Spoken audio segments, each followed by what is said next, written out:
In the past 3 years, more than 10,000 men, women and children have died trying to cross this stretch of water.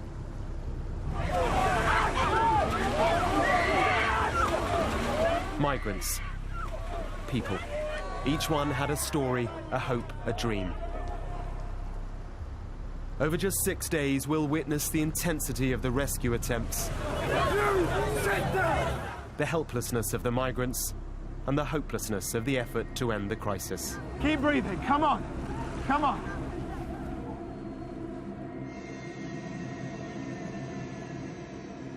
This is what death and survival looks like.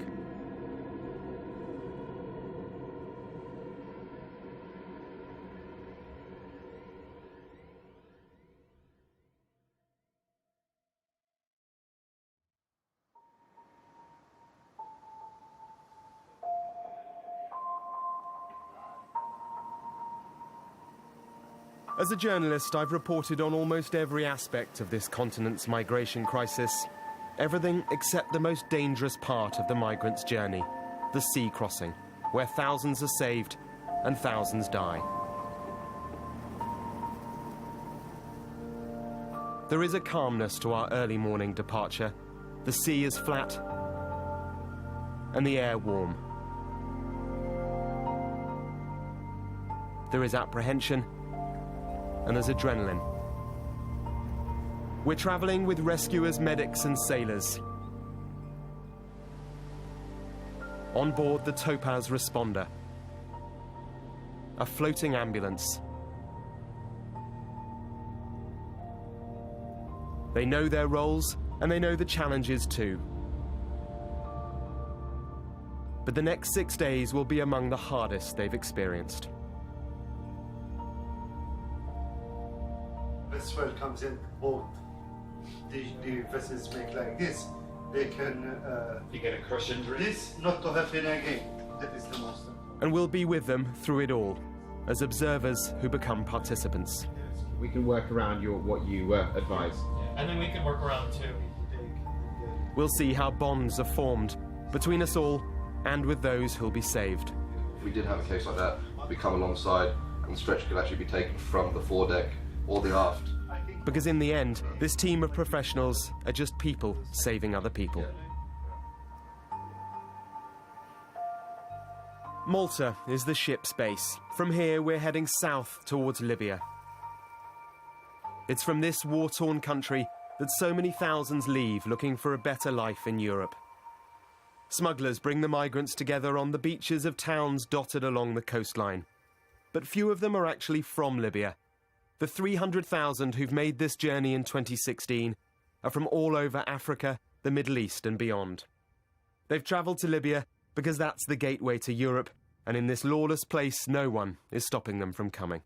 The sea they think they'll cross is vast. It'll take us 24 hours from Malta to the area where their boats will run into trouble.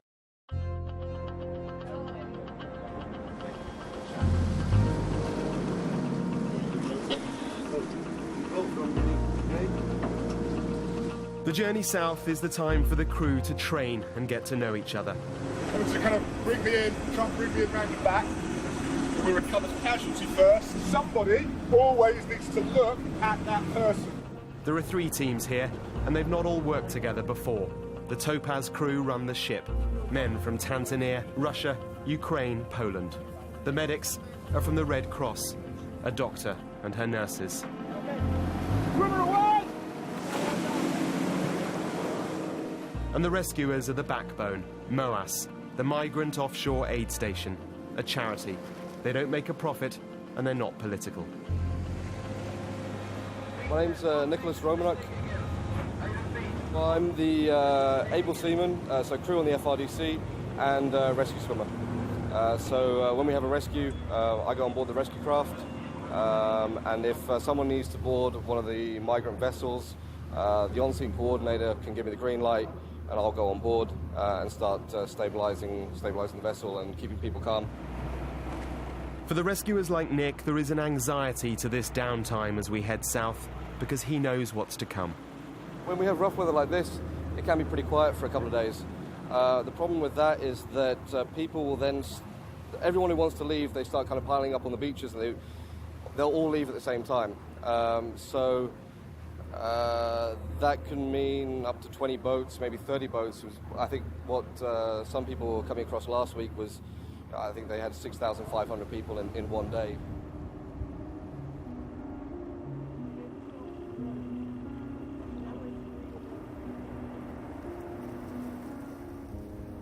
The crew have different ways of passing the time.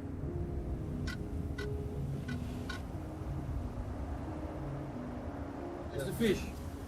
Madina will move. There's like 2 or 3 black barrels, and they're attached together so they float, and there's a length of line underneath them, and there'll be palm trees attached to that, and it creates a shady area so the fish come in, because the fish don't like to be hanging out in the sun either, and they congregate around shady areas. So we're going to troll backwards and forwards and see if we can catch one of the fish. For dinner. Lunch if we're quick enough.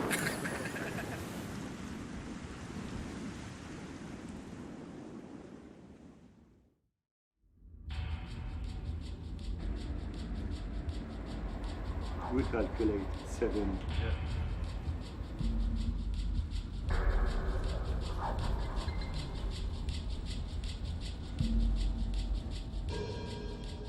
It's just gone 5 a.m. and we've just been woken up by the team here on the Moas migrant rescue boat. They should be rescued pretty shortly, so... 5-4, negative, sir, negative.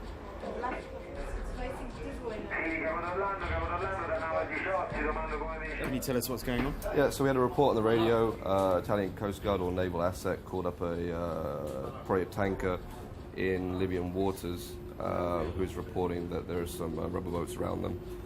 Just trying to get some more information at the moment, but we're moving west in case they've moved away from the coast, so we could help them out if they need help. It's like 2 miles to reach this area. And how far away from we are here? If they're doing 5 knots, it's 10 miles. Search and rescue team leader Marco Cauchi explains that there's a migrant dinghy 2 miles off the Libyan coast. That's well inside dangerous Libyan waters. But the smugglers will only have provided the migrants with limited fuel for an overcrowded, poor-quality dinghy, and so a rescue will have to come. Coordination is by radio from the Italian authorities in Rome. It's time to move.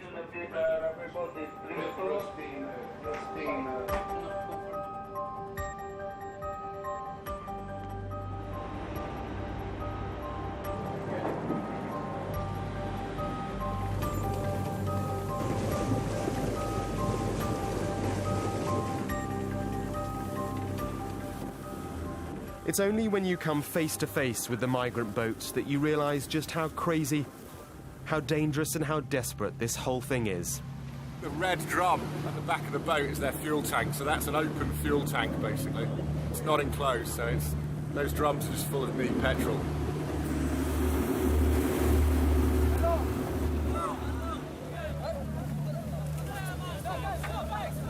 The boat is packed, and the challenge for the team is massive. We've moved up close now to the migrants. The job of the rescue teams now is to get the life jackets from this rescue boat onto the dinghy. Listen to instructions from this man, from this... Paul and Nick need to take control, to keep people calm. Most here can't swim. We're 12 miles off the Libyan coast. Europe is 200 miles to the north. They must stay seated until the main rescue vessel can be brought alongside. Mid-rescue, a surprise. The Libyan Coast Guard turns up. These are the people who are supposed to be stopping the migrants. It's clear quickly that they're really not up to it. Hello, I'm Mark from Sky News. How are you? Salam alaikum. We manage a few words with them. They told us they do try, but it's impossible, they say. There are so many leaving.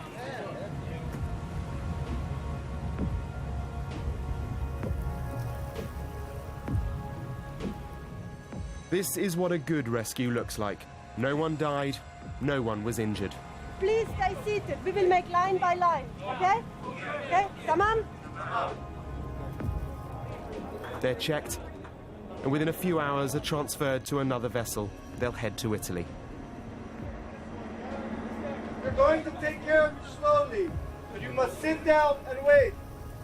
But here's the uncomfortable reality. Where are you from?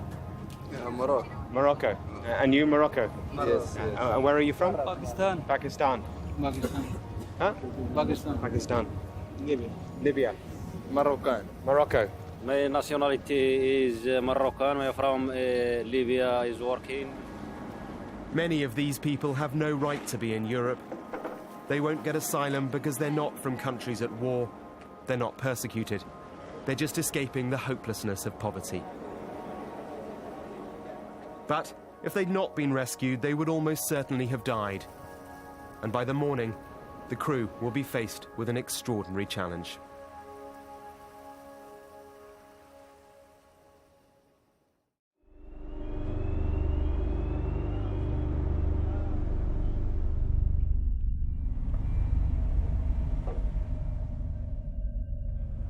It's just hours since yesterday's rescue.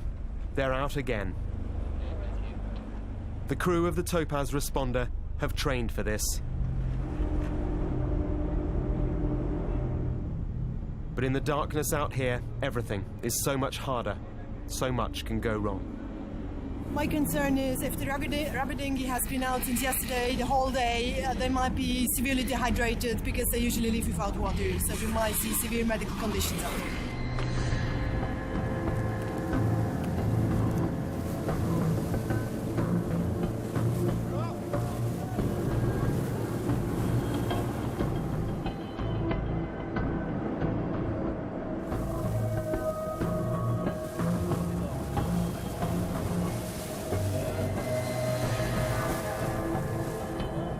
As we approach the migrant dinghy, it's clear immediately just how challenging this will be.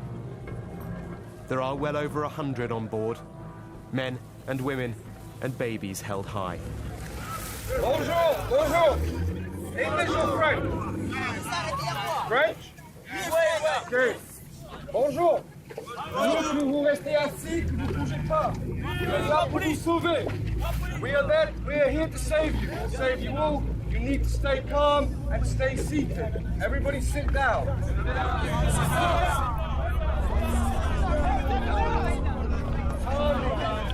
Everybody, calm down. Stop talking. Arrête de parler. Arrête de parler. The priority is to get life jackets to everyone.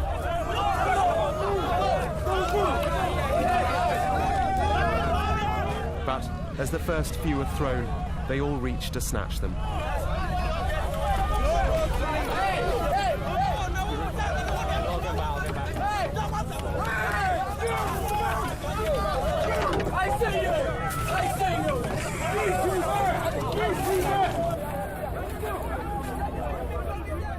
The rescuers back off and attempt to bring back order.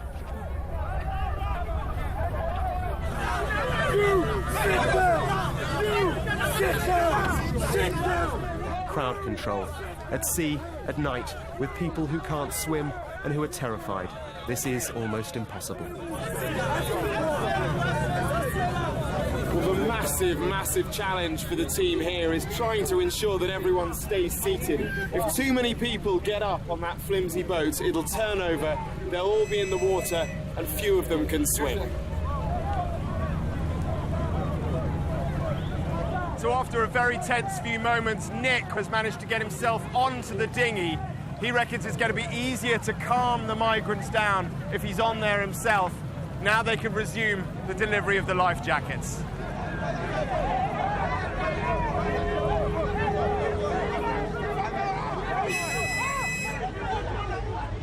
With the main rescue vessel alongside the dinghy, they need to be offloaded one by one with care and order. Okay, Joey, start! Start, Joey! Joey, start! If they all move at once, the stability will be lost.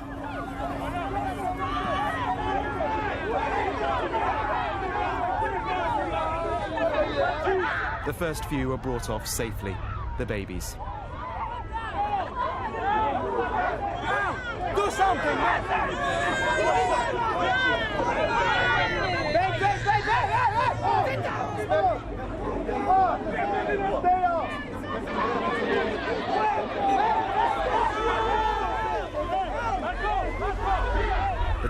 there's a rush. And then this.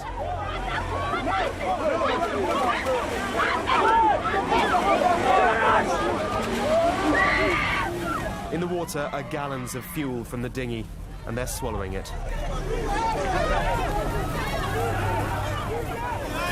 Jump, you can see. As journalists, we have an obligation for detachment, to observe and to report.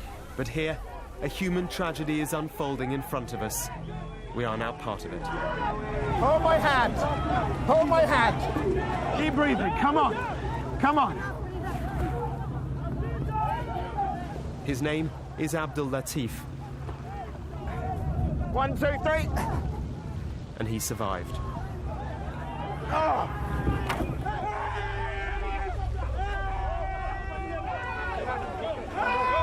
Please, let me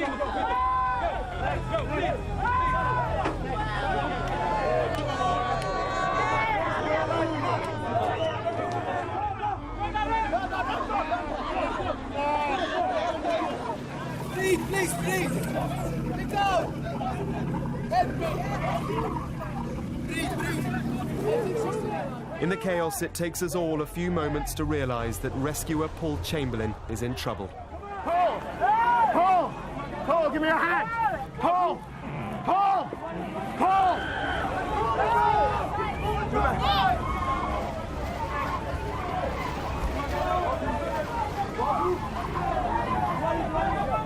One, two, three! Very good. Paul! Paul! Paul, you okay?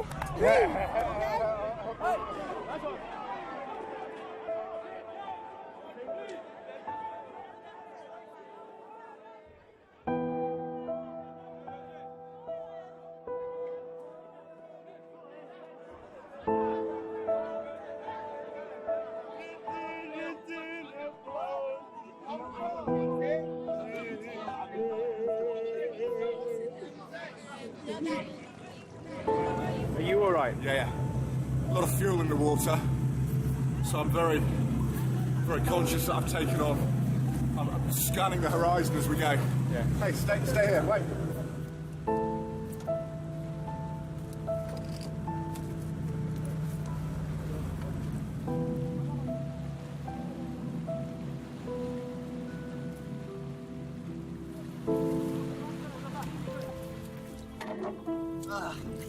Give me a rope. Well, they thought the rescue was done, and then out in the water spotted more life jackets. It really has turned into the nightmare now. At least one person is dead, perhaps more.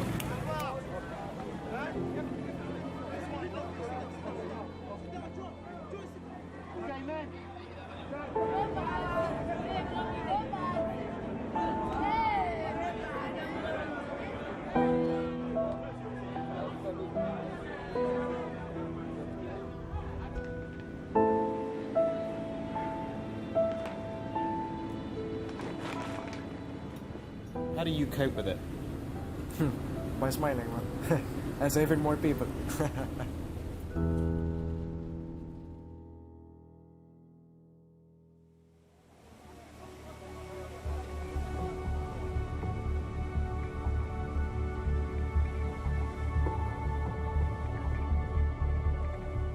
Seven people were lost yesterday. 134 were saved. And that's what the crew must now focus on. They are exhausted. They're cold and wet, but alive. Some only just. There's not much I can do for her at the moment, just to observe her.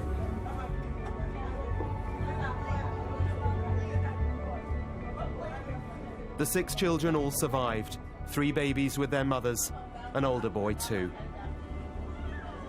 But the other 2, brothers, have lost their parents. For now, remarkably, they seem oblivious. There are some here who are refugees. Where are your parents? My parents, I don't know where they are.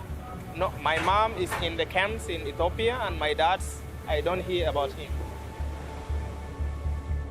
Like Queeth, who wants to finish his education away from South Sudan's war. What is your Commerce. subject? Commerce. Commerce. Yes. But most here are not refugees. They are just escaping that hopelessness of poverty. I'm going to Europe, so look for something, work and get some money, I become a good citizenship there so that I can be able to rescue my family, because in Nigeria the economy is not really helping us at all. They just want a better future, and with such simple ambitions. My plan is that I want to continue my work again in Italy. I want to go and learn how to sew again, better than the one I am before. That is why I left Nigeria. How strong must that desire be to put themselves through what we've now seen?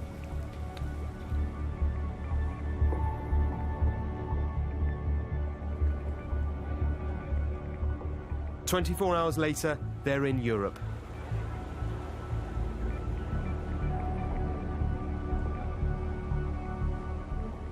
Lives saved and bonds made.